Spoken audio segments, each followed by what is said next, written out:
18 October শনিবার 2025 ধনতেরাস থাকছে। অত্যন্ত গুরুত্বপূর্ণ দিন পরিবারের উন্নতির জন্য।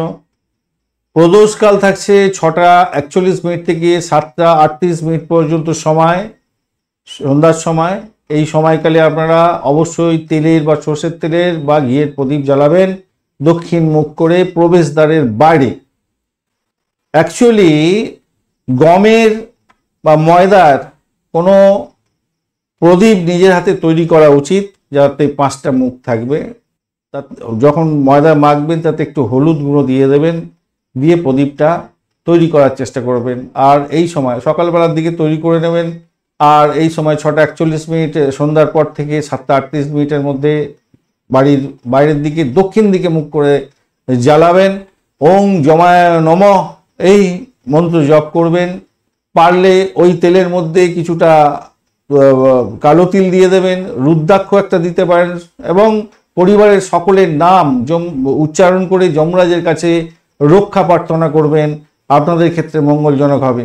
মাথায় রাখবেন, যেভাবে বললাম সেভাবে যদি প্রদীপ দান করতে পারেন অত্যন্ত ভালো হবে। 4মুখী প্রদীপ কিন্তু খুব ইম্পর্টেন্ট, এটা মাথায় রাখবেন। এবং দক্ষিণ দিকে মুখ করে প্রদীপ জ্বালাবার চেষ্টা করবেন, মাথায় রাখবেন। এবং ঘরের বাইরেতে, কখনোই ঘরের মধ্যে না। এই যে আপনি প্রদীপটা তৈরি করছেন সেটা কিন্তু খুব ইম্পর্টেন্ট। যেটা বললাম সেইভাবে প্রদীপটা তৈরি করার চেষ্টা করবেন, তাতে আপনার ভালো হবে, আরও ভালো হবে।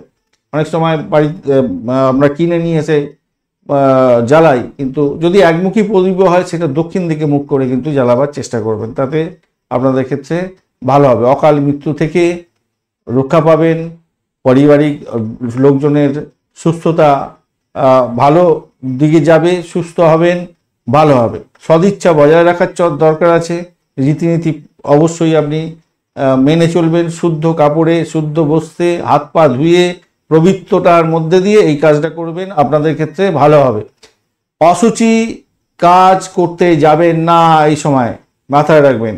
আর আগুন যেহেতু জ্বালাচ্ছেন, একটু সতর্ক হয়ে আগুনটা জ্বালাতে হবে, অর্থাৎ প্রদীপটা জ্বালাবার ক্ষেত্রে একটু ডিস্টেন্স বজায় রাখবেন। ঈশ্বরের কাছে প্রার্থনা করুন আপনি ভালো থাকবেন, সকলে ভালো থাকবেন।